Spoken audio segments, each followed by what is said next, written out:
जय हिंद। आज हम लोग विधिक व्यक्तित्व एवं न्याय का प्रशासन से संबंधित मल्टीपल चॉइस क्वेश्चन देखेंगे।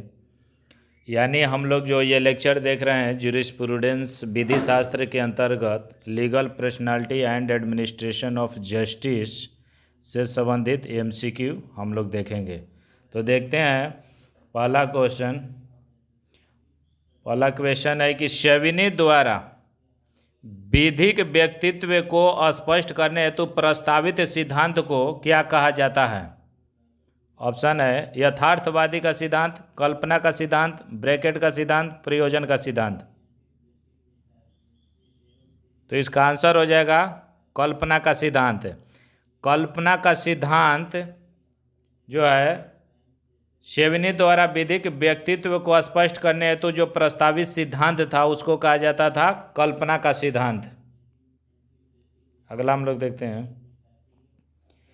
विधिक व्यक्तित्व का कौन सा सिद्धांत व्यवस्था करता है कि विधि एकमात्र ऐसा स्रोत है जिससे निगम का व्यक्तित्व उत्पन्न होता है।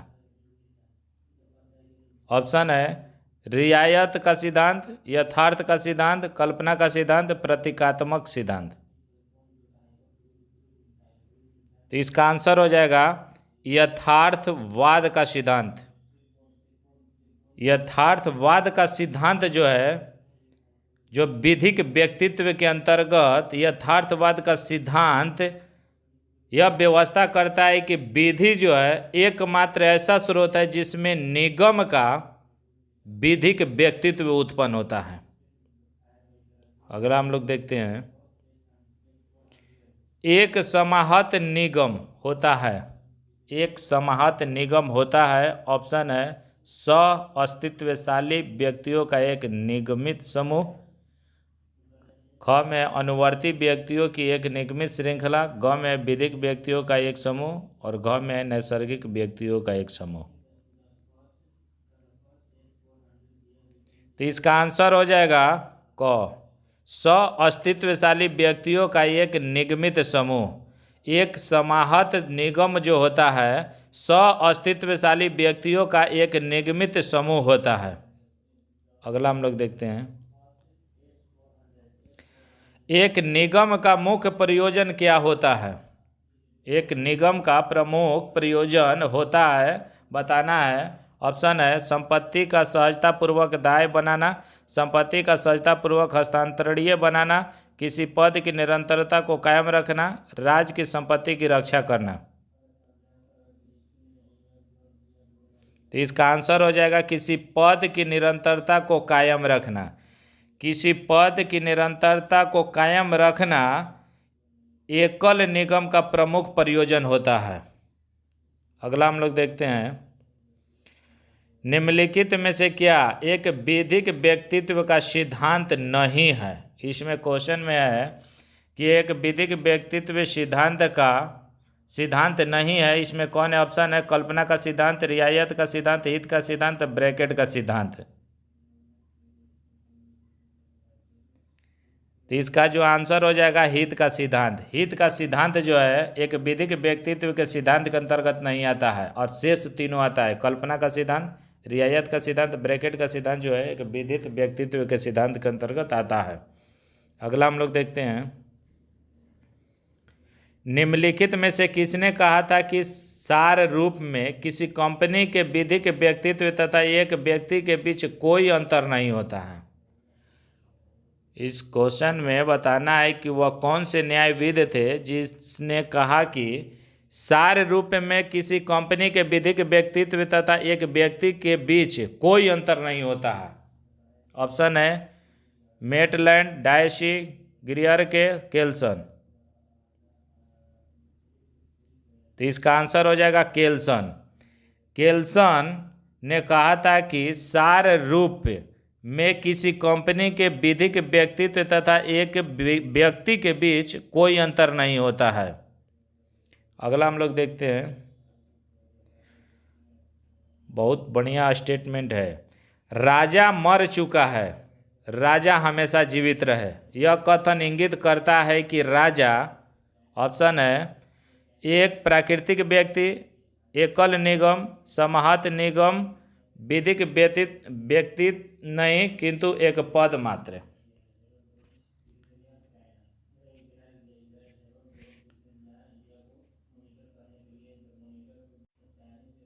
तो इसका आंसर हो जाएगा एकल निगम। राजा मर चुका है, राजा हमेशा जीवित रहे, यह कथन इंगित करता है कि राजा जो है एकल निगम है। ये काफ़ी महत्वपूर्ण है।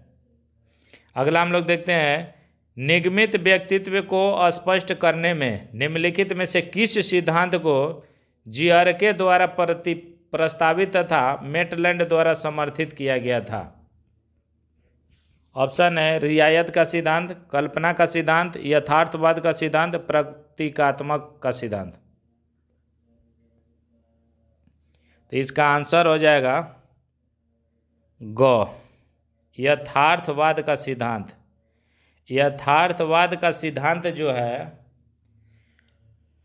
जियरके द्वारा प्रस्तावित किया गया और मेटलैंड द्वारा समर्थित किया गया था निगमित व्यक्तित्व को स्पष्ट करने के लिए। अगला हम लोग देखते हैं, निम्नलिखित में से कौन निगमित व्यक्तित्व का सिद्धांत नहीं है? ऑप्शन है कल्पना का सिद्धांत, यथार्थवाद का सिद्धांत, ब्रैकेट का सिद्धांत, नकारात्मक सिद्धांत।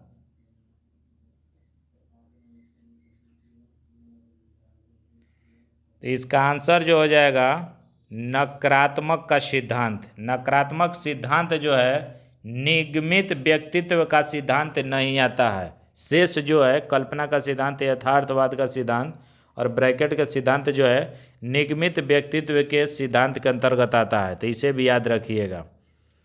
अगला हम लोग देखते हैं, क एक व्यक्ति है जिसे विधि अधिकारों अथवा कर्तव्यों के सक्षम के तौर पर मानता है। यह कथन किनका है? इसमें बताना है कि वह कौन से न्यायविद का यह प्रसिद्ध कथन है कि क एक व्यक्ति है जिसे विधि अधिकार अथवा कर्तव्य के सक्षम के तौर पर मानता है।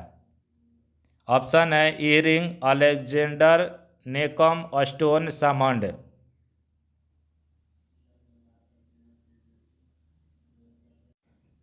तो इसका आंसर हो जाएगा सामंड। सामंड का यह कथन है कि क एक व्यक्ति है जिसे विधि अधिकारों अथवा कर्तव्यों के सक्षम के तौर पर मानता है। अगला हम लोग देखते हैं, माँ के गर्भ में एक संतान क्या होती है? माँ के गर्भ में एक संतान क्या होती है? ऑप्शन है गर्भ धारण के समय से ही एक विधिक व्यक्ति बशर्ते वह जीवित पैदा हो। गर्भ धारण के समय से ही एक विधिक व्यक्ति भले ही वह पैदा होने के पूर्व मर जाए, एक विधिक व्यक्ति नहीं होता। गर्भ धारण के समय से ही एक विधिक व्यक्ति बशर्ते वह 7 वर्षों तक जीवित रहे। तो जो इसका करेक्ट आंसर हो जाएगा क हो जाएगा कि माँ के गर्भ में एक संतान क्या होती है? तो ये होती है गर्भ धारण के समय से ही एक विधिक व्यक्ति बशर्ते वह जीवित पैदा हो जाए। अगला हम लोग देखते हैं, विधिक व्यक्तियों के जन्म तथा मृत्यु किसके द्वारा निर्धारित होते हैं? ऑप्शन है प्रकृति, रूढ़ि, विधि, पूर्व निर्णय। इसका आंसर हो जाएगा विधि। विधिक व्यक्तियों के जन्म और मृत्यु किसके द्वारा निर्धारित होते हैं? तो इसका आंसर हो जाएगा विधि। विधि द्वारा विधिक व्यक्तियों के जन्म और मृत्यु निर्धारित होते हैं। अगला हम लोग देखते हैं, निम्नलिखित में से कौन सा सिद्धांत निगमित व्यक्तित्व के सिद्धांत से संबंधित नहीं है? ऑप्शन है कल्पना का सिद्धांत, यथार्थ का सिद्धांत, रियायत का सिद्धांत, हित का सिद्धांत।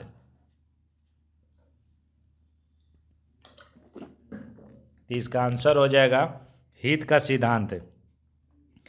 हित का सिद्धांत जो है निगमित व्यक्तित्व के सिद्धांत से संबंधित नहीं है और तीनों है।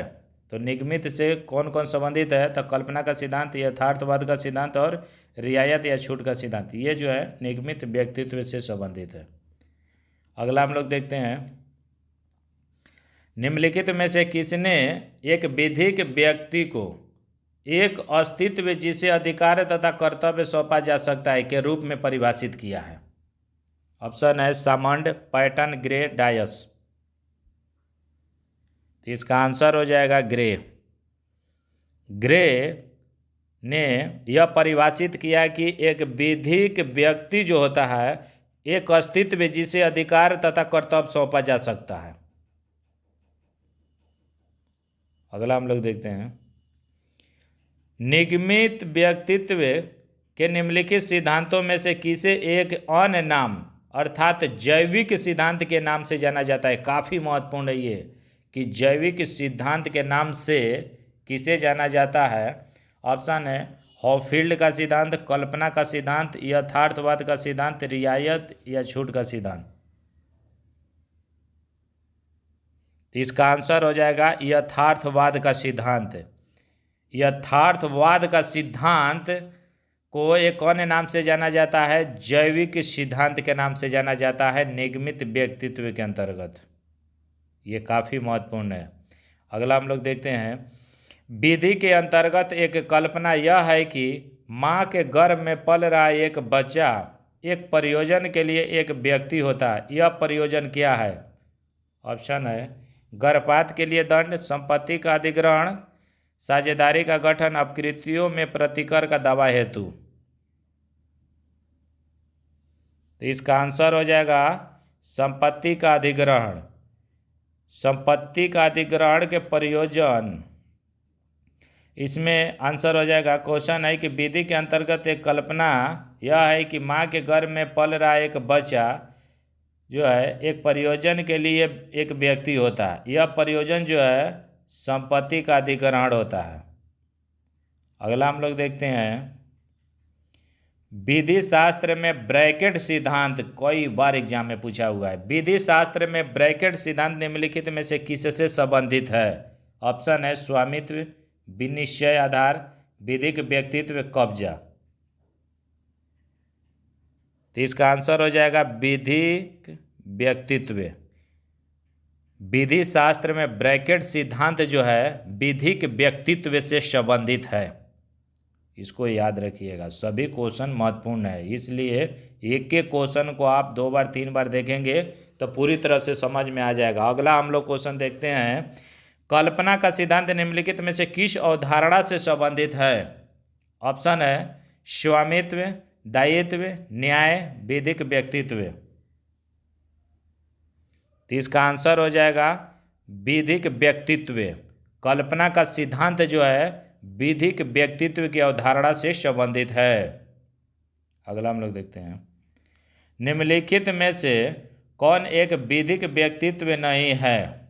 इसमें बताना है कि विधिक व्यक्ति लीगल पर्सन नहीं है, बताना है। ऑप्शन हो जाए, ऑप्शन है देवी दुर्गा की मूर्ति, केरल राज्य, एक पंजीकृत समिति, मस्जिद। इसका आंसर हो जाएगा मस्जिद। मस्जिद जो है एक विधिक व्यक्ति नहीं है और सभी है। एक देवी दुर्गा की मूर्ति जो है विधिक व्यक्ति है, केरल राज्य एक विधिक व्यक्ति है, एक पंजीकृत समिति जो है एक विधिक व्यक्ति है। अगला हम लोग देखते हैं, इसमें है कि निम्नलिखित में से किसे बताना है कि एक विधिक व्यक्ति माना जाता है? पशु, मृत व्यक्ति, निगम, एक मूर्ति। और इसके आधार पर यहाँ कूट के प्रयोग करते सही उत्तर बताना है। तो इसका जो आंसर हो जाएगा ख हो जाएगा 3 और 4। निगम जो है और एक मूर्ति जो है विधिक व्यक्ति माना जाता है। निगम और एक मूर्ति जो है विधिक व्यक्ति माना जाता है। अगला हम लोग देखते हैं,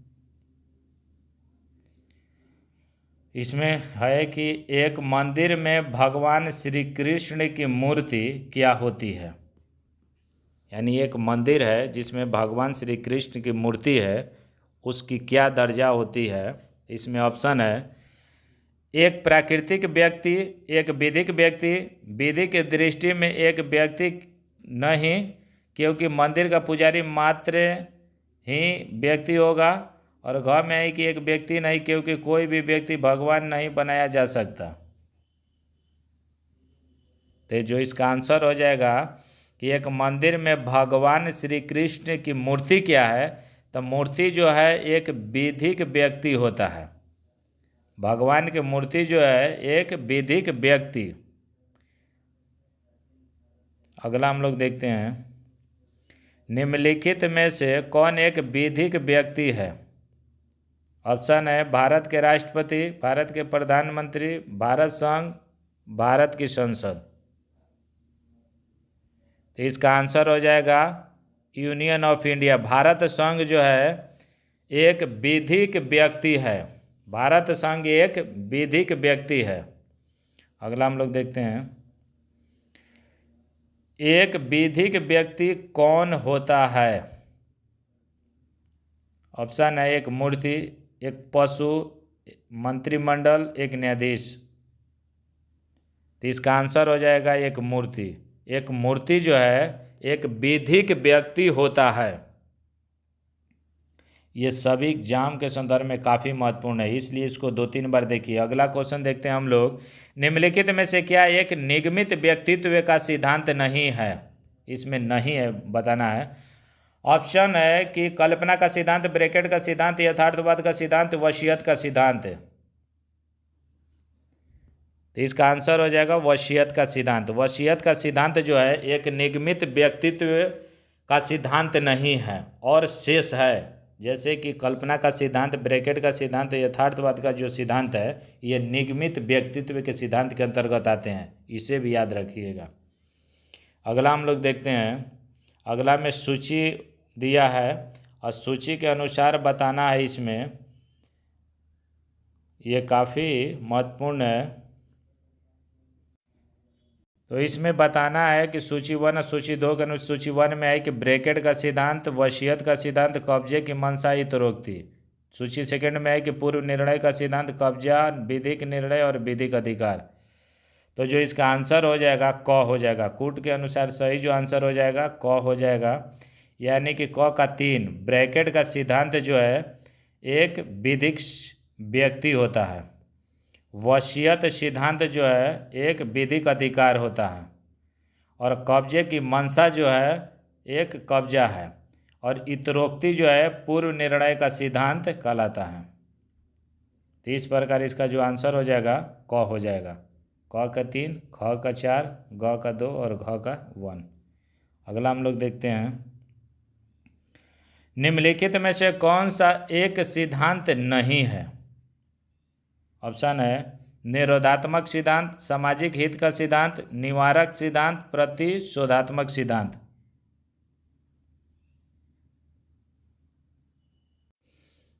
तो इसका जो आंसर हो जाएगा सामाजिक हित का सिद्धांत। सामाजिक हित का सिद्धांत जो है एक सिद्धांत नहीं है और ये सभी सिद्धांत हैं, निरोधात्मक सिद्धांत, निवारक सिद्धांत और प्रतिशोधात्मक सिद्धांत। अगला हम लोग देखते हैं, किसी व्यक्ति के वाहन चालक लाइसेंस का निरस्तीकरण किसका उदाहरण है। किसी व्यक्ति के वाहन चालक लाइसेंस का निरस्तीकरण किसका उदाहरण है। ऑप्शन है निश्वासता सिद्धांत, निरोधक सिद्धांत, सुधारात्मक सिद्धांत, निवारक सिद्धांत। तो इसका जो आंसर हो जाएगा निरोधक सिद्धांत। निरोधक सिद्धांत जो है एक उदाहरण है किसी व्यक्ति के वाहन चालक लाइसेंस का निरस्तीकरण, जिसका उदाहरण जो है निरोधक सिद्धांत का उदाहरण है। अगला हम लोग देखते हैं, दंड के निम्नलिखित सिद्धांतों में से कौन से सिद्धांत का अर्थ है कि अपराध एक रोग है और उद्देश्य रोग का इलाज करना चाहिए। इसमें है कि दंड के सिद्धांत के कौन सा ऐसा सिद्धांत है जिसका अर्थ है कि अपराध एक रोग है, तो रोग को उपचार किया जाता है ना। तो रोग, अपराध एक रोग है और उसका उद्देश्य जो है रोग का इलाज करना। होना चाहिए। ऑप्शन है निरोधात्मक सिद्धांत, निवारक सिद्धांत, सुधारात्मक सिद्धांत, प्रतिशोधात्मक सिद्धांत। तो इसका आंसर जो हो जाएगा सुधारात्मक सिद्धांत। रिफॉर्मेटिव जो होता है, सुधारात्मक सिद्धांत जो होता है, ये दंड के अगर हम लोग जाने तो दंड 5 प्रकार के होते हैं। दंड के सिद्धांत 5 प्रकार के हैं। तो उसी में जो सुधारात्मक सिद्धांत पर आधारित एक यहाँ अर्थ बताना है कि अपराध एक रोग है तथा रोग का इलाज करना होना चाहिए। तो इस प्रकार इसका ग आंसर हो जाएगा। अगला हम लोग यहाँ समाप्त होता है वीडियो आज का। तो वीडियो कैसा लगा आप बता सकते हैं। अगर अच्छा लगा तो आप लाइक सब्सक्राइब कर सकते हैं। फिर मिलते हैं अगले वीडियो में। धन्यवाद।